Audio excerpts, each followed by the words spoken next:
기억은 늘 가장 뜨거운 순간에서 시작된다. 그날도 해는 사람을 미워하는 것처럼 내리쬐고 있었다. 메마른 골목길은 뜨거웠고 골목의 공기는 숨을 쉬기조차 버거웠다. 집집마다 문은 반쯤 열려 있었고 그 문틈으로는 선풍기 바람보다 뜨거운 한숨이 흘러나왔다. 그리고 그 골목 끝에서 물 왔어요. 물 왔어요. 약수물이에요. 목이 쉬어라 외치던 아이의 목소리가 마치 여름의 종소리처럼 동네를 울리고 있었다. 지금 생각하면 참 이상한 일이다. 그 시절엔 물을 돈 주고 사 먹는다는 것이 어른들에게도 아이들에게도 어딘가 자존심 상하는 일이었는데, 그래도 사람들은 기다렸다는 듯 대문을 열었다. 그 아이는 물동이를 지게에 지고 땀에 젖은 고무신을 질질 끌며 하루에도 수십 번씩 골목을 오르내렸다. 지게 끈이 파고든 어깨는 이미 붉게 부어올랐고 손바닥에는 물집이 터진 자국이 선명했다. 하지만 그 소녀는 멈추지 않았다. 멈출 수 없었다. 그 소년이 바로 어릴 적의 나였다. 우리 동네엔 수도가 있긴 했지만 여름이면 물맛이 이상해진다는 소문이 돌았다. 녹슨 파이프를 타고 내려오는 물은 괜히 배탈이 날 것 같았고 아이들보다 어른들이 더 예민했다. 그래서 동네 사람들은 산 너머 약수터 물이나 마을 공동 우물물을 더 믿었다. 문제는 그 물을 누가 가져오느냐였다. 어른들은 바빴고 아이들은 작았다. 그래서 생겨난 직업이 물장수였다. 정확히 말하면 장수라기엔 너무 어린 13살짜리 소년의 생계였다. 나는 새벽에 일어났다. 해가 뜨기도 전에 지게를 메고 약수터까지 걸어 올라갔다. 산길은 어둡고 이슬은 바지 끝을 적셨다. 가끔은 뱀이 지나간 흔적에 심장이 덜컥 내려앉기도 했다. 하지만 더 무서운 건 뱀이 아니라 빈손으로 돌아가는 것이었다. 물동이를 채울 때면 손은 얼어붙을 듯 차가웠고 그 차가움이 오히려 정신을 붙잡아줬다. 머릿속으론 계산이 돌아갔다. 한 집에 10원, 10집이면 100원, 100원이면 쌀 한 돼.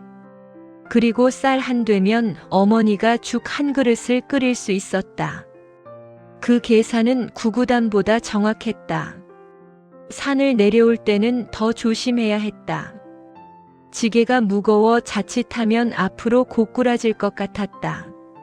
한 번은 돌부리에 걸려 넘어진 적이 있었다. 물동이가 쏟아지고 흙바닥에 물이 스며들었다. 그때의 허탈함이란 마치 하늘이 무너지는 것 같았다. 2시간 걸려 떠온 물이 단 몇 초 만에 땅으로 사라지는 걸 보며 나는 처음으로 울었다. 소리 내지 않고 조용히. 동네 아이들은 물장수를 부러워했다. 아니, 정확히는 주머니에 동전이 있다는 사실을 부러워했다. 아이스깨끼, 달고나 쫀득이. 돈이 있어야만 가능한 것들이 세상에는 너무 많았다. 하지만 동시에 아이들은 잔인했다. 물장수라는 별명을 부르며 놀려댔고 내가 지나가면 물 흉내를 내며 웃었다. 그럴 때면 나는 웃어 보였다. 웃지 않으면 지는 거였다. 허세였지만 그 허세가 나를 지켜줬다. 사실 나도 뛰어놀고 싶었다. 냇가에서 물수제비를 뜨고 싶었고 나무 그늘 아래서 아무 생각 없이 낮잠을 자고 싶었다. 친구들이 숨바꼭질하는 소리가 들리면 발이 저절로 그쪽으로 향했다. 하지만 집에는 아픈 어머니가 있었고 술에 취해 늦게 들어오는 아버지가 있었다. 어머니는 기침을 하셨다. 여름인데도 이불을 덮고 누워 계셨다. 약을 사려면 돈이 필요했고 돈을 벌려면 물을 팔아야 했다. 그래서 나는 물을 팔았다. 골목을 걸을 때마다 등 뒤에서 아이들의 웃음소리가 들렸지만 나는 고개를 숙이지 않았다. 대신 더 큰 소리로 외쳤다. 물 왔어요. 시원한 약수물이에요. 그 외침은 나를 지키는 주문이었다. 그날은 유난히 더웠다. 동네 전체가 커다란 솥 안에 들어간 것처럼 숨이 막히는 날이었다. 하늘엔 구름 한 점 없었고 매미 소리마저 지쳐 들렸다. 나는 평소보다 물동이를 더 많이 채웠다. 이런 날엔 물이 잘 팔릴 거라는 걸 알았다. 과연 물은 날개 돋친 듯 팔렸다. 1시간 만에 물동이가 텅 비었고 주머니는 동전으로 묵직했다. 마음은 처음으로 가벼웠다. 하지만 문제는 오후에 터졌다. 동네 윗집에서 아이가 쓰러졌다는 소문이 돌았다. 탈수였다. 김서방네 막내 아들, 나보다 1살 어린 아이였다. 사람들은 원인을 찾기 시작했다. 그리고 누군가 말했다. 요즘 물맛이 이상하지 않냐고, 그 물장수가 파는 물말이라고. 그 순간 골목의 시선이 모두 나에게 꽂혔다. 나는 아무 말도 하지 못했다. 그저 지게가 갑자기 3배쯤 무거워진 느낌이었다. 말들이 쏟아졌다. 이 새끼가 물을 어디서 떠왔는지 모른다는 말, 약수터 물이라고 했으면서 사실은 우물물 아니냐는 말, 아니면 그냥 수돗물 팔아먹은 거 아니냐는 말. 나는 손을 떨며 진짜 약수터에서 떠왔다고 말했다. 하지만 내 목소리는 너무 작았다. 어른들의 얼굴은 햇빛보다 더 뜨거웠다. 누군가는 내 물동이를 발로 찼고 누군가는 고함을 쳤다. 나는 울지 않았다. 울면 끝이라는 걸 알았다. 울면 정말로 거짓말쟁이가 되는 것 같았다. 다행히 마을 이장이 나섰다. 이장은 나를 데리고 약수터로 올라갔다. 동네 어른 서너 명도 따라왔다. 산길을 걸으며 나는 숨이 막혔다. 만약 약수터에 문제가 있으면 어떡하지? 만약 내가 실수로 다른 물을 떠왔으면? 온갖 생각이 머릿속을 휘저었다. 약수터에 도착해서 이장이 물맛을 받고 고개를 끄덕였다. 물은 깨끗했다. 우물도 확인했다. 역시 문제 없었다. 그날 저녁 진실이 밝혀졌다. 쓰러진 아이는 물 때문이 아니라 며칠간 굶다시피 한 탓이었다. 김서방이 술만 마시고 집에 돈을 안 갖다 준 것이다. 사람들은 미안하다는 말 없이 그냥 흩어졌다. 하지만 이미 한 번 생긴 의심은 쉽게 사라지지 않았다.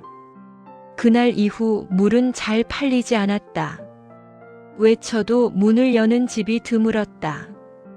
주머니는 점점 가벼워졌고 집에는 먹을 게 떨어졌다. 어머니는 더 자주 기침을 하셨다. 일주일이 지났다. 나는 여전히 물을 팔았지만 하루 종일 팔아도 겨우 2-3 집뿐이었다. 그날도 지게를 지고 골목을 걷고 있었다. 그때 누군가 나를 불렀다. 돌아보니 박할머니였다. 그 집은 항상 물을 제일 먼저 사던 집이었다. 할머니는 마당 한 구석에 앉아 고추를 따고 계셨다. 할머니가 물 한 동이를 달라고 했다. 일주일 만에 처음 듣는 주문이었다. 나는 부랴부랴 물동이를 내렸다. 할머니는 바가지로 물을 떠서 마셨다. 그리고 다시 한 바가지, 또 한 바가지. 3바가지나 마시고 나서야 할머니가 말했다. 이거 약수 맞다고. 할머니는 돈을 주지 않았다. 대신 안으로 들어가더니 무언가를 들고 나왔다. 찬 보리차 한 그릇과 식은 감자였다. 할머니가 앉아서 먹으라고 했다. 할머니의 목소리에는 거부할 수 없는 힘이 있었다. 나는 마당 한 구석에 앉아 보리차를 마셨다. 차가운 보리차가 목으로 넘어가는 순간 눈물이 날 것 같았다. 할머니가 말했다. 물은 그냥 물이라고, 사람이 문제라고. 그 말은 이상하게 가슴 깊숙이 남았다. 할머니는 내게 물었다. 매일 산에 올라가냐고, 새벽부터 힘들겠다고. 그리고 감자를 하나 더 내밀며 말을 이었다. 세상 사람들은 진짜랑 가짜를 구분 못한다고, 그냥 의심부터 한다고. 하지만 진짜는 결국 진짜로 드러난다고. 할머니가 돈을 꺼냈다. 그런데 한 동이 값인 10원이 아니라 50원이었다. 나머지는 내 어머니 약값이라고 했다. 나는 거절했지만 할머니는 고집을 꺾지 않았다. 늙은이들은 세상에 빚진 게 많다고, 이런 식으로라도 갚아야 한다고. 그날 밤 나는 오랜만에 편히 잠들었다. 다음 날 이상한 일이 벌어졌다. 박 할머니네 옆집에서 물을 샀다. 그리고 그 옆집도, 그 다음 집도. 마치 약속이나 한 듯 집집마다 문을 열었다.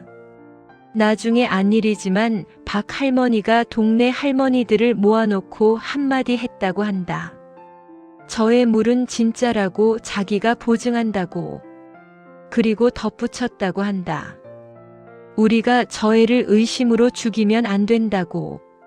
할머니들의 입에서 입으로 소문이 퍼졌고 골목은 다시 깨어났다. 내 외침은 이제 떨리지 않았다. 물은 다시 팔렸고 주머니는 다시 묵직해졌다. 그리고 무엇보다 사람들의 눈빛이 달라졌다. 의심 대신 믿음이, 비난 대신 격려가 그 자리를 채웠다. 어떤 날은 할머니들이 마당에 나와 기다리고 있다가 물동이를 먼저 받아들기도 했다. 무거우니까 자기들이 들어주겠다며. 어떤 날은 물값을 더 주려고 하기도 했다. 나는 받지 않았지만 그 마음만으로도 충분히 따뜻했다. 여름이 지나갔다. 가을이 왔고 물장수 일도 조금씩 줄어들었다. 날씨가 선선해지면서 사람들이 약수물을 덜 찾았기 때문이다. 하지만 나는 괜찮았다. 여름 동안 모은 돈으로 어머니 약을 샀고 쌀도 몇 가마 살 수 있었다. 어머니의 기침도 조금씩 나아지셨다. 그해 가을 박 할머니가 돌아가셨다. 갑작스러운 일이었다. 전날까지만 해도 마당에서 고추를 따고 계셨는데 다음 날 아침 돌아가셨다는 소식이 들렸다. 장례식 날 나는 물동이 하나를 할머니 영정 앞에 놓았다. 가장 깨끗한 약수터 물로 가득 채운 물동이었다. 사람들은 왜 물동이를 놓느냐고 물었다. 나는 대답하지 않았다. 다만 할머니가 했던 말을 속으로 되뇌었다. 물은 그냥 물이고 사람이 문제라고. 할머니는 물이 아니라 사람을 믿었다. 그리고 그 믿음으로 한 아이를 살렸다. 세월이 흘러 이제는 수도꼭지만 틀면 깨끗한 물이 나온다. 물은 흔해졌지만 그때 그 물의 무게는 아직도 내 어깨에 남아있다. 지금도 가끔 여름 햇볕이 뜨거운 날이면 나는 그 골목을 떠올린다. 지게를 맨 작은 등, 땀에 젖은 고무신, 그리고 물을 기다리던 사람들의 얼굴. 그 시절은 가난했지만 서로를 믿고 서로를 살폈다. 물은 사람을 살렸고 사람은 사람을 살렸다. 요즘은 모든 게 편해졌다. 물도 음식도 모든 것이 손쉽게 구할 수 있다. 하지만 그만큼 서로를 향한 믿음도 쉽게 사라진다. 의심이 먼저고 확인은 나중이다. 박 할머니 같은 사람은 이제 드물다. 먼저 믿어주고 먼저 손 내밀어주는 사람. 가끔 생각한다. 내가 누군가의 박 할머니가 되었을까? 누군가에게 마지막 믿음을 주었을까? 어쩌면 우리 모두에게는 그런 순간이 필요한지도 모른다. 누군가를 의심하기 전에 먼저 믿어주는 순간, 누군가의 진실이 드러날 때까지 기다려주는 순간. 혹시 요즘 당신이 목이 마르다면 그건 물 때문이 아니라 추억이 부족해서일지도 모른다. 그리고 그 추억 속 어딘가에는 분명 물을 팔던 아이 하나가 당신을 기다리고 있을 것이다. 무거운 지게를 지고 땀 흘리며 당신에게 말을 건네고 있을 것이다. 물 왔어요. 시원한 약수물이에요.